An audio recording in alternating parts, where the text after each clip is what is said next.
Bienvenue dans cette émission du 26 juin 2023 de ma web TV anthropologique qui vous présente chaque jour de la semaine une information franche et directe, sans concession ni tabou, accessible, honnête et sourcée. Et je vous rappelle bien sûr que je suis totalement indépendant et donc libre de mes propos. Aujourd'hui, je vous invite à poursuivre une réflexion dans cette guerre de l'information qui sera probablement in fine décisive parce que simplement c'est la typologie de la guerre dans laquelle nous sommes et nous avons tous à l'esprit bien sûr que le président de la République française nous a annoncé que nous étions en guerre mais en vérité que lui et ceux qu'il sert étaient en guerre contre nous.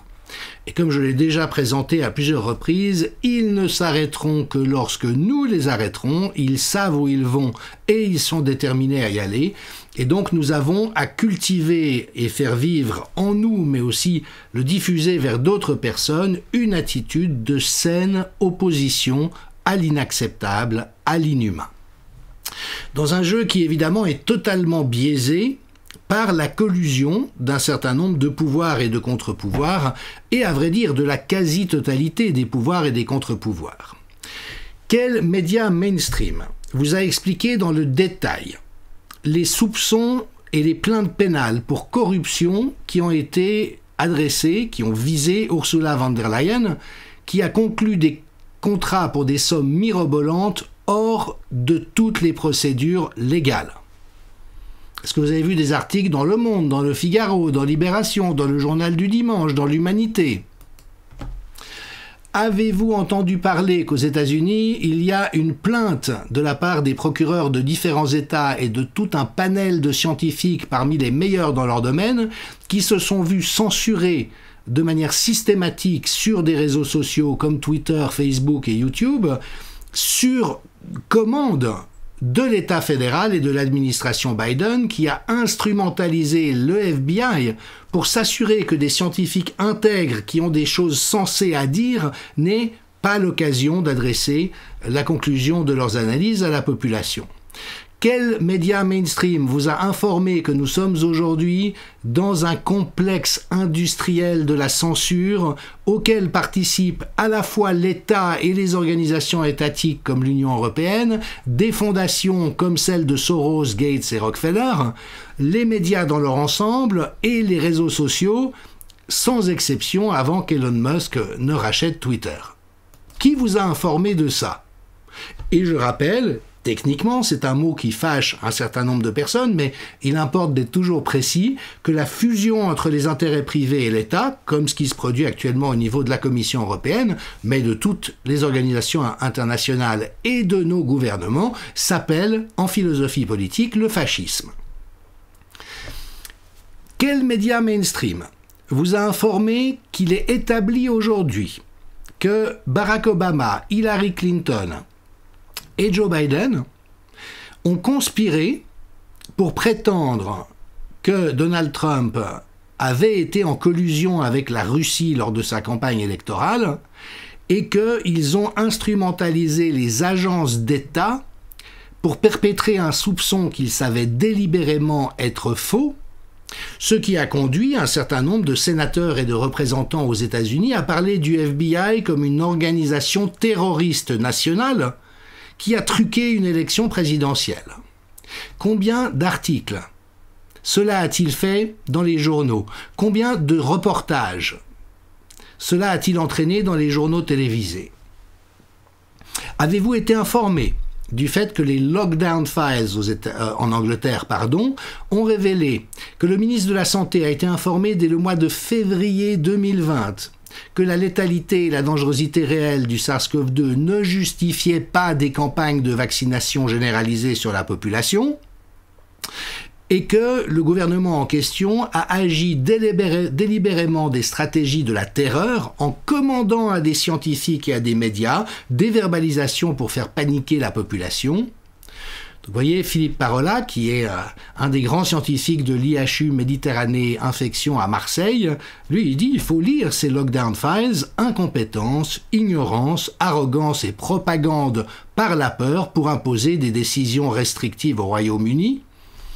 Quel média vous en a parlé ? Et puis récemment, en Suisse, donc la 3e votation référendaire sur la loi Covid, et qu'a-t-on vu une nouvelle fois ? C'est des milieux médiatiques unanimes, privés comme publics, qui n'ont jamais donné la parole honnêtement aux référendaires. Il y a eu systématiquement 40% d'opposants dans tous les référendums au sujet des différentes lois Covid. Ça représente énormément de personnes et 40% de la population ont été violés dans leurs droits démocratiques et leur conscience par le fait que les médias ont là encore agi par collusion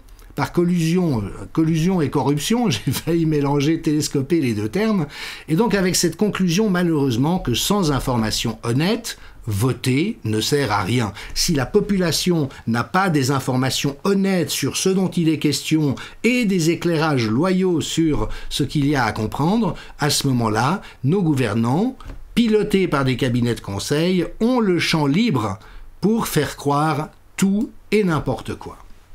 Et aujourd'hui, c'est un problème majeur. C'est pour ça que nous sommes dans une guerre de l'information. Vous voyez, Pierre Kory, qui est ce très admirable médecin américain, a écrit ce livre, La guerre contre l'ivermectine. Alors, j'aurais pas le droit d'en parler sur YouTube, qui me censurerait instantanément. Tout ce qu'il amène est factuel, c'est basé sur des études publiées dans des revues à comité de lecture, mais voyez, sur un certain nombre de plateformes, on n'a pas le droit d'en parler.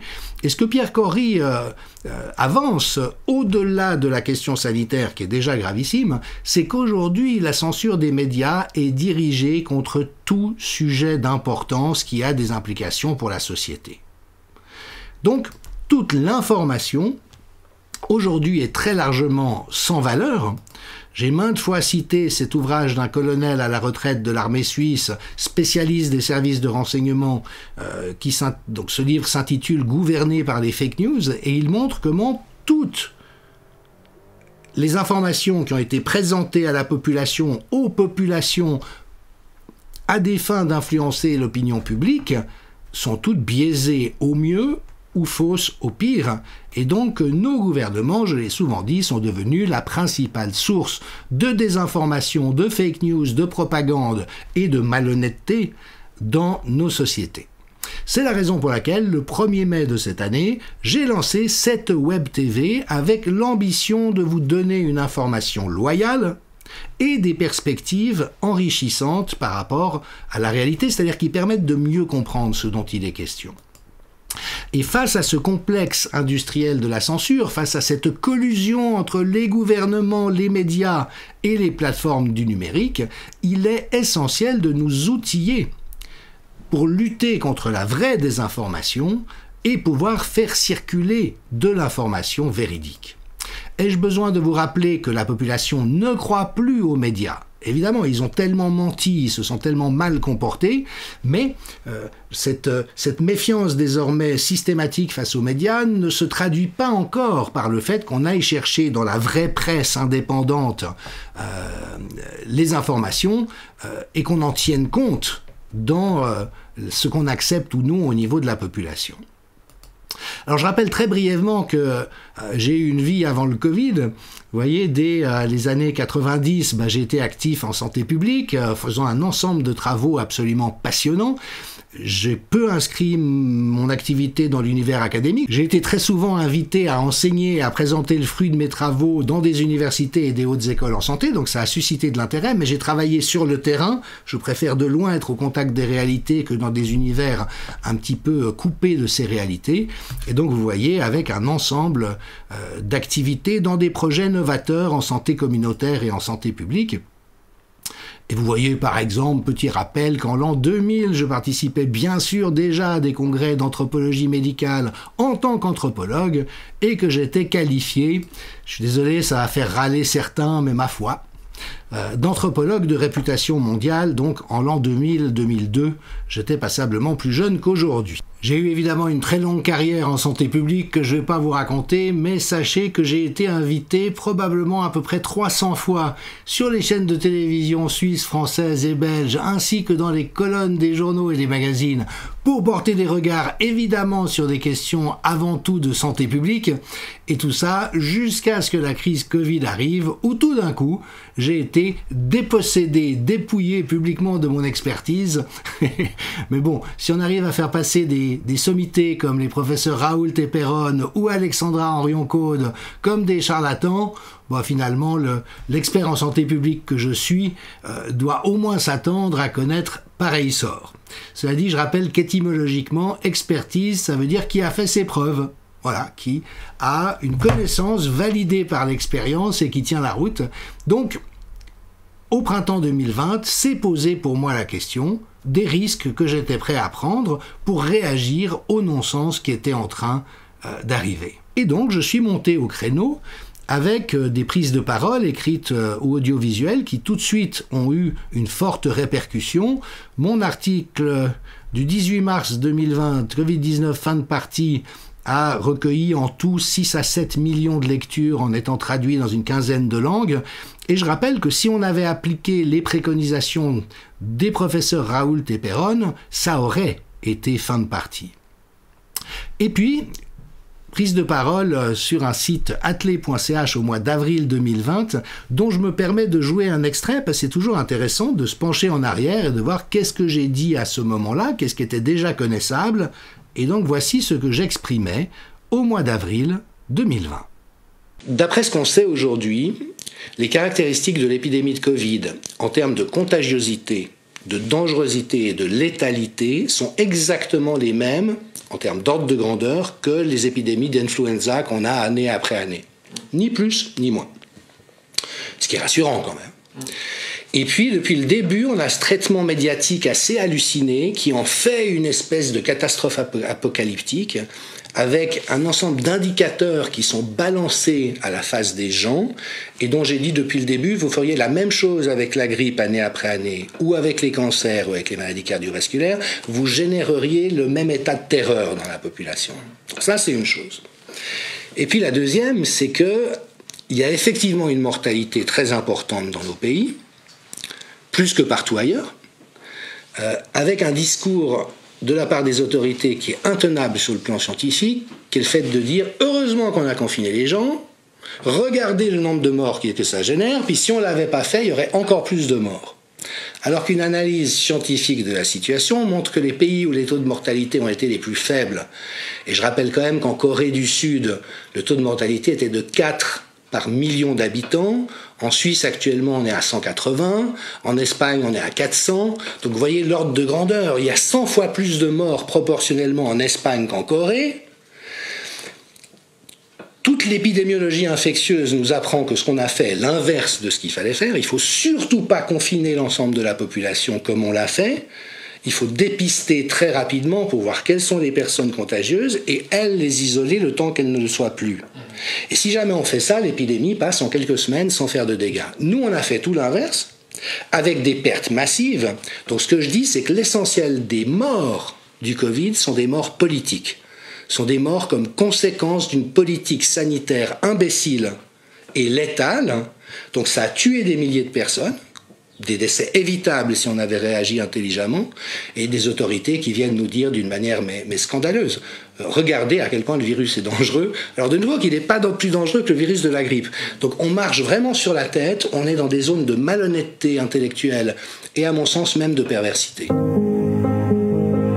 Vous voyez, qu'est-ce qu'on a confirmé depuis les tout derniers pointages du professeur Ioannidis, donc qui est la référence, y compris pour l'OMS, de ces questions-là, c'est que la létalité du virus était en réalité très bénigne pour les personnes de moins de 70 ans, et donc qui était totalement l'inverse du discours de la peur. Et puis bien sûr que toutes les mesures de contrainte absurdes qu'on a imposées ont tué énormément de personnes. Donc là vous avez un article du Télégraphe qui de nouveau n'est pas un journal voyez, marginal, c'est un des principaux titres anglais qui dit « L'évidence est établie, on sait ce qu'il en est aujourd'hui, les confinements ont tué des gens et le plus les confinements étaient sévères ou stricts, le plus ça a tué de personnes. » Vous voyez, ce que je disais au mois d'avril, au mois de mars, au mois d'avril 2020 a été complètement confirmé, mais pas parce que j'ai eu une intuition géniale, parce que les données étaient déjà disponibles à l'époque, et donc tout le drame, c'est de n'avoir pas tenu compte, et aujourd'hui encore de refuser d'en tenir compte. Après, vous le savez, j'ai été amené à vous présenter mes travaux dans un ensemble d'endroits, pas mal d'émissions avec mes amis du Conseil scientifique indépendant, notamment sur les articles de Ioannidis, les perspectives en santé publique, l'éthique, que j'ai également développé à l'invitation du professeur Raoult à l'IHU Méditerranée Infection, beaucoup de travail autour de la corruption, qui est quand même le thème central de toute cette histoire une fois qu'on sort de la terreur panique, et puis aussi toute cette stigmatisation de la dissidence qui nous a tous frappés, et moi comme les autres, notamment par les inconduites absolument grotesques de l'Express. Donc je rappelle que j'ai eu une première couverture de presse élogieuse, mon livre « Anatomie d'une crise sanitaire » est sorti en mai 2020, et pendant 2 mois je n'ai eu que des articles positifs, dans Marianne, Paris Match, Les Échos, l'Humanité, etc., avec des journalistes qui disaient « mais c'est un point de vue critique, mais il est très étayé, et c'est vraiment du bon travail en santé publique, ce monsieur sait de quoi il parle ». Puis après, j'ai eu droit, comme tout le monde, au torrent de boue de la part de journaleux indignes, et vraiment c'est tellement bête et méchant, c'est bête comme du Rantanplan, c'est méchant comme du Joe Dalton. Donc voilà, la question c'est effectivement comment expliquer que les médias aient été colonisés par les intérêts économiques et soient corrompus au point de faire ce travail de sape. Bon, enfin, il en faudrait évidemment beaucoup plus pour nous décourager. Alors la raison pour laquelle j'ai créé cette web TV, c'est précisément pour pouvoir aborder tous les sujets qui comptent, à la fois en donnant l'information sur les faits eux-mêmes et sur ce qu'il se passe à droite à gauche. Si les médias ne vous informent pas des démêlés judiciaires d'Ursula von der Leyen et de la procédure d'impeachment qui vient d'être déclenchée par des sénateurs et représentants aux États-Unis contre Joe Biden suite à des affaires gravissimes, semble-t-il, de corruption, c'est qu'ils vous maintiennent volontairement dans l'ignorance, et à ce qu'on sache, ça n'est pas exactement le rôle de la presse. Après, je travaille évidemment à nommer les phénomènes sociétaux auxquels on est confronté, comme cette dérive vers la dépravation et l'obscénité qui touche nos élites, mais qui répond à un agenda d'infiltration des écoles et des groupes sociaux, et puis rappeler un certain nombre de vérités, comme toutes les personnes tuées par les mesures destructrices au cours du Covid ou par défaut de soins, les meurtres en série commis par l'État français dans les EHPAD, et puis tout le travail, bien sûr, de propagande, en mettant toujours en lumière les intérêts qui travaillent derrière ces réalités. Donc évidemment que j'ai beaucoup abordé les questions de manipulation, de destruction de réputation, d'influence démesurée de personnes comme George Soros, comme Bill Gates, qui ne sont pas des personnes qui ont des intentions bienveillantes à l'égard de la population mondiale et qui se sont arrogés des pouvoirs qu'ils ne devraient pas avoir, et puis en creusant par exemple le profil psychopathologique du président français qui est extrêmement préoccupant, l'agenda pédocriminel réel qui existe au niveau de l'OMS, et puis la façon dont des affaires comme l'affaire Epstein, donc vous savez c'est ce pédocriminel qui invitait à tire-larigot les riches et puissants dans une île où il filmait des ébats entre ses invités et des enfants pour pouvoir les faire chanter au profit des services secrets américains et israéliens. Et il y a des ramifications de l'affaire Epstein, y compris en France, qui sont extrêmement impressionnantes. Alors voilà le travail que j'ai commencé à faire avec ma web TV, et en fait avec 2 publics. Il est évident que les gens qui continuent d'être convaincus par le narratif officiel et qui finalement se sont rétrécis, se sont raccrochés à un narratif qui par ailleurs ne tient pas la route, il faut être extrêmement diplomate lorsque nous les abordons. Si nous leur parlons de fascisme, de dérives totalitaires, de meurtres en EHPAD, ils vont tout de suite... déjà, ils sont pas capables d'écouter la plupart du temps, et si on utilise des mots comme ça va évidemment les braquer. Donc, une partie de mon travail, et c'est ce que je vais faire tout l'été, consiste à poser factuellement les choses, et notamment en montrant que ce sont des sources officielles. Comme l'a fait le statisticien Pierre Chaillot à sa manière. Il n'a pris que des chiffres officiels. Il s'est quand même fait combattre par tous les médias corrompus, mais en attendant, il ne cite que les vrais et bons chiffres.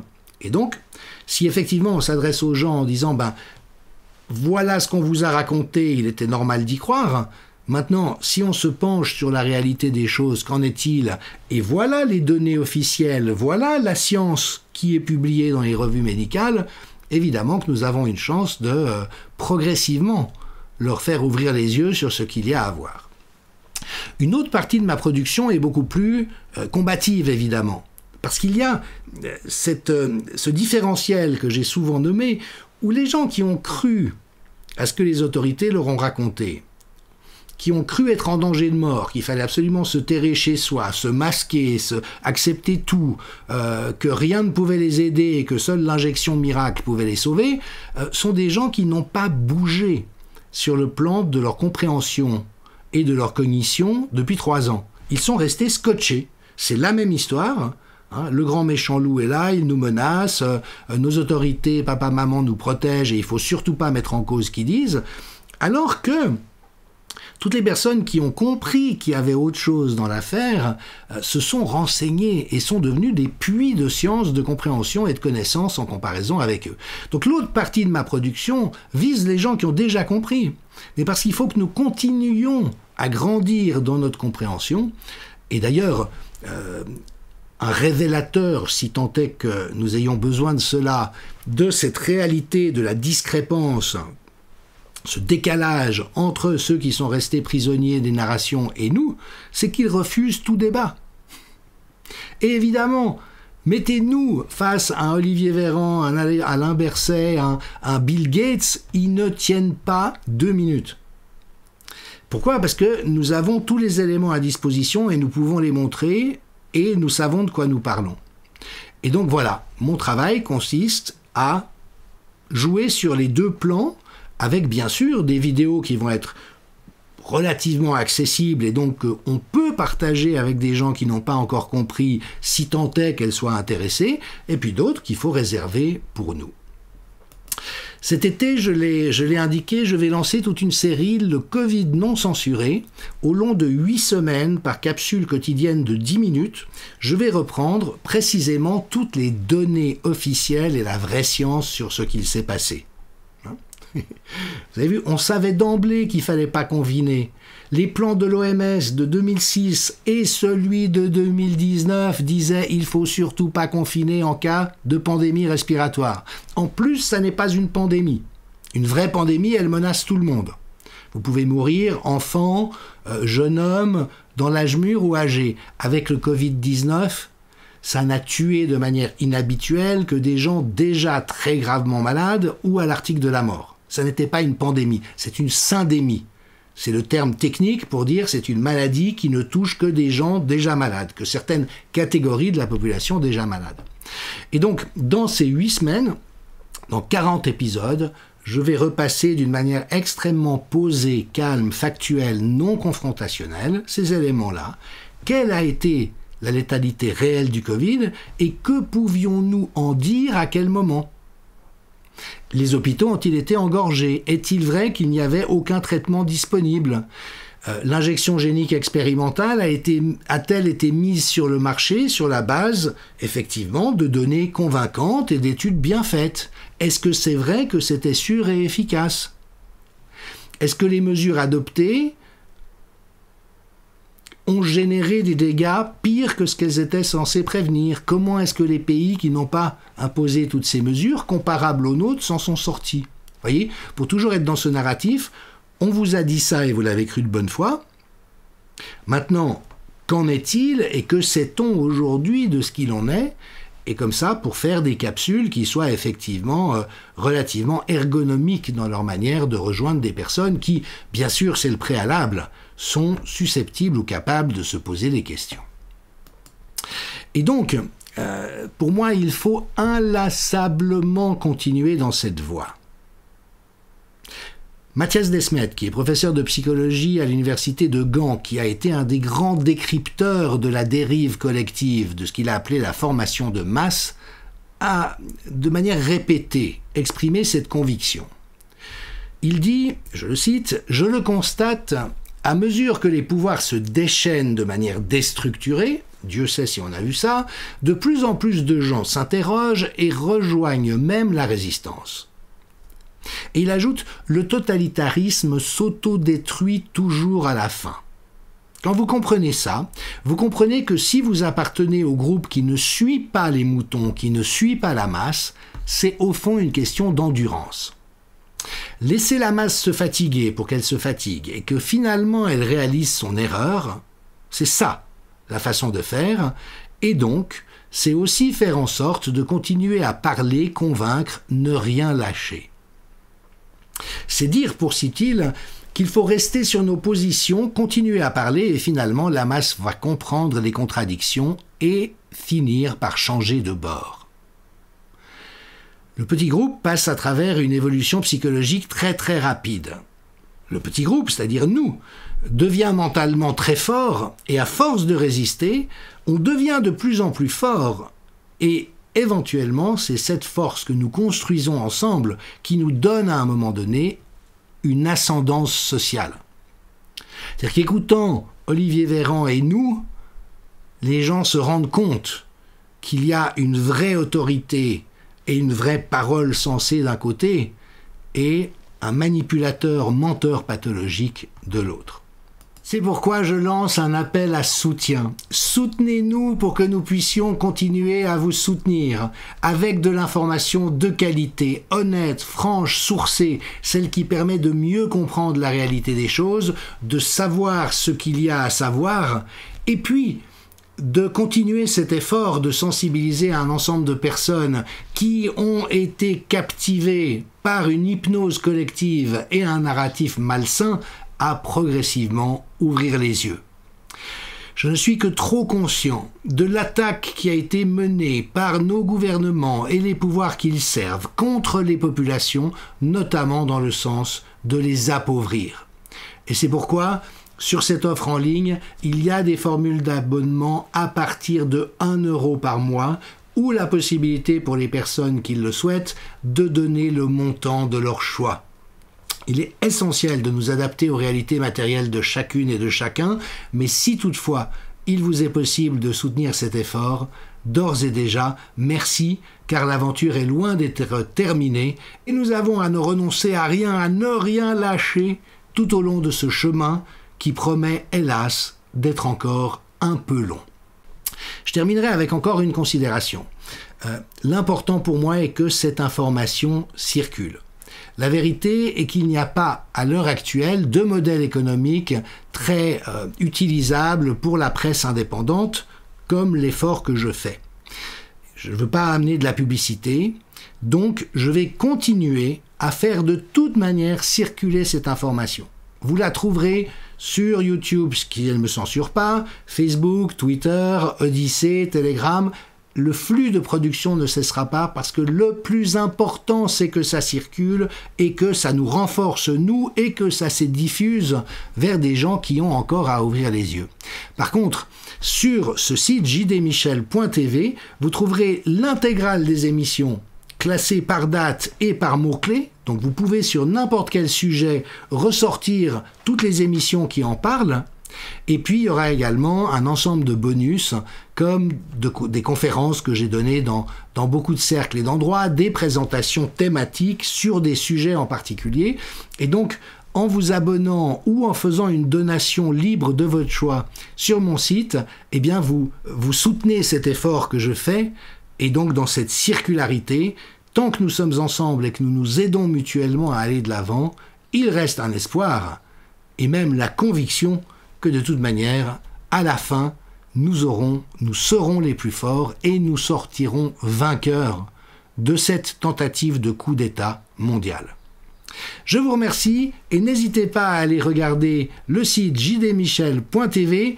Il n'est pas encore tout à fait fini parce que c'est aussi beaucoup de travail, mais je me sens déjà confiant de pouvoir vous le présenter avec ces quelques maladresses parce que l'essentiel y figure d'ores et déjà.